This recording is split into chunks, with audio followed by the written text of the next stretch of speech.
Hello po sa inyong lahat mga ka-crypto. Ako po si Pinoy Crypto Trader at sa video na ito ay atin pong pag-uusapan ang tungkol sa balitang ito. Kung saan ang sabi po rito ay analyst says watch out for Ethereum's 0.015 funding rate is a bull run coming. Ayan, meron daw pong isang analyst ang nakapagsabi na kailangan daw po nating bantayan yung funding rate ni Ethereum na nasa 0.015. Kaya ano nga ba ang ibig niyang sabihin rito kung bakit babantayan natin yung funding rate ni Ethereum na ito. Ito nga ba ay nagpapahiwatig na may paparating na isang bull run? Kaya yan po ang siyang ating aalamin sa video na ito. Pero bago po tayo magpatuloy, ay nais ko lamang po munang bigyang linaw ang aking disclaimer kung saan ang nilalaman po ng video na ito ay hindi po ito isang financial advice. For education and information purposes lamang po ang layunin nito. At ayan po mga ka-crypto, sa atin pong pagpapatuloy ay ang sabi po rito ay on-chain data provider CryptoQuant analyzes recent Ethereum funding rates, suggesting a possible price surge if the market meets specific conditions. Ayan po, isang on-chain data provider. Ayan, na si CryptoQuant ang naglabas po ng kanyang analysis dito sa funding rate ni Ethereum, kung saan ay tinuturing po niya ito na isang parang indikasyon or indicator na posible pong makaranas ng price surge ang buong crypto market. Siyempre hindi lamang po si Ethereum, kundi parang signal po ito or sign po na ito na makakaranas ang buong crypto market ng isang price surge. At yan ay sa kondisyon na mamimit daw po nito ang ilang mga specific conditions. According to CryptoQuant's Boracay Messi, Ethereum funding rates, which represent the cost of holding long positions in the futures market, have shown patterns of low activity before sharp increases in the past. Ayan, yung funding rates po na ito ay yung mga nakakaintindi lamang po rito ay yung mga nag-futures trading dyan or derivatives.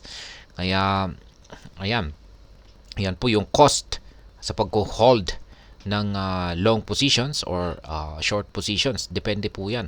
Nagiging negative at saka negative po yung funding rates natin. Kaya depende po yan sa yan, kung ito ay negative or positive, tayo ay magbabayad or tayo ay mababayaran. With the rate currently hovering around 0.015, analysts are watching closely for signs of significant market movement reminiscent of past periods. Kaya yan, ginagamit din po pala ang funding rate na ito bilang indicator. Kaya minamanmanan na rin po ito ng mga analyst. Yan, para makakita ng sinyales sa posibleng isang magiging malaking paggalaw ng crypto market. Historical patterns versus September 2024. In the past, notably September 2023, the funding rate for Ethereum remained relatively low, fluctuating between 2 0 digits 2 and 2 0 digits 5 during the early part of the bull cycle.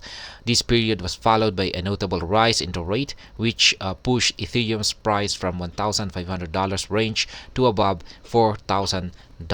Kaya ayan po, base po sa mga nakaraang performance ng funding rate ni Ethereum, particular po nitong mga nakalipas na September 2023, ay naglalaro lamang po yung kanyang funding rate sa 20 digits 2 hanggang 20 digits 5. Kaya yan po yung kanyang funding rate bago po mag-umpisa ang bull cycle.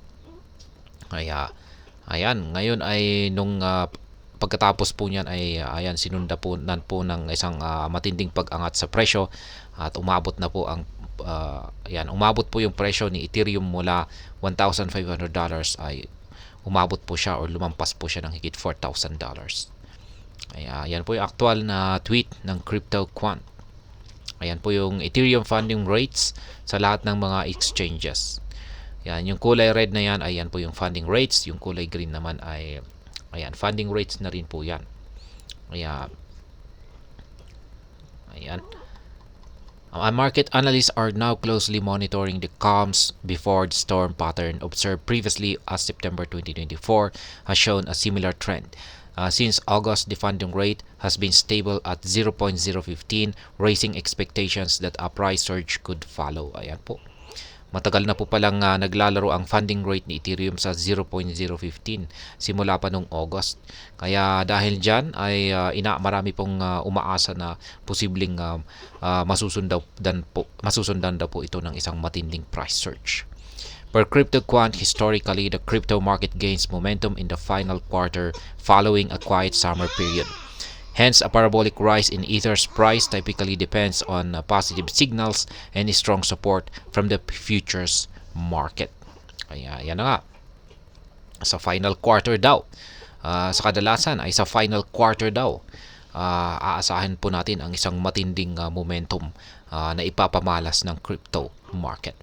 Bullish sentiment noted. Further analysis from CoinGlass also highlights a positive divergence between Ethereum's open interest weighted funding rate and its price during recent market activity. This comes specifically after a drop in the metric seen around September 9 and 10.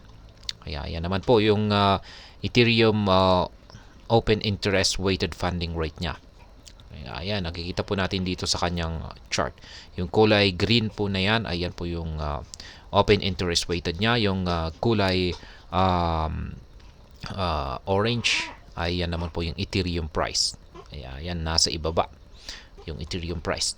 Despite periods of cooling, Ethereum's market resilience has allowed it to recover quickly even after minor pullbacks. The resilience has been a strong indicator of ongoing bullish sentiment, with traders remaining confident in maintaining long positions. Ayan. Yung pinapakita raw po ng chart na ito ay ayan, isa raw po yung resilience na ito, yung market resilience ni Ethereum ay nagpapakita raw po ito na isang malakas na indicator na patuloy pa rin po ang nararanasan ni Ethereum na isang bullish sentiment. Kaya napaka-confident daw po or malakas ang pagtitiwala ng mga traders dito kay Ethereum para kanilang panatilihin yung kanilang nakabukas na long positions. Stable or rising prices combined with positive funding rates generally signal continued demand for Ethereum. This suggests that price appreciation may occur if the rates stay positive or increase. On the downside, however, complicating the outlook, Ethereum faces growing challenges. Additionally, declining retail investor interest with a reported 19% drop in decentralized application usage has contributed to a bearish sentiment. Yan po pala, may 19% daw po kasi na pagbagsak sa mga decentralized application ni Ethereum. Kaya yan po yung nagdulot ng kanyang bearish sentiment. Further, recent actions by Ethereum Link Wallet, reportedly connected to co-founder Vitalik Buterin, have added further pressure. This wallet sold 190 ETH for approximately $441,971, following a broader pattern of selling over the past weeks. Ayan na rin yung nakadagdag rito sa downward pressure ng Ethereum.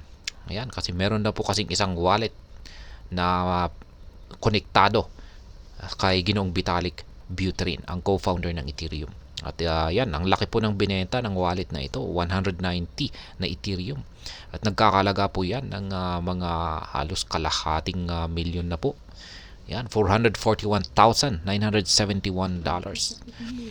Kaya, ayan po ulit, isa pong analyst na si analyst ng CryptoQuant na si Ginoong Boracus Messi ang nakapagsabi na bantayan lamang daw po natin yung funding rates ni Ethereum sapagkat ito raw po yung makakapagbigay ng signal na posibleng malapit na pong makaranas ng pag-angat or bull rally itong si Ethereum dito sa hinaharap. At ayan, hanggang dito na lamang po tayo sa video na ito mga ka-crypto. Sana po ay inyong nagustuhan ang aking paliwanag sa video na ito. Kung inyo po itong nagustuhan, pag-click lamang po ang like button ito. Para naman po sa mga bago lamang dito, kayo po ay aking inaanyayahan para mag-subscribe. Pag-click na rin po ang bell icon nito dahil ito po ang siya magsisilbing notification nito sa mga bago kong videos na akin pong ina-upload sa aking YouTube channel na ito. Marami pong salamat sa panonood. Ingat po tayo lagi at God bless po sa ating lahat.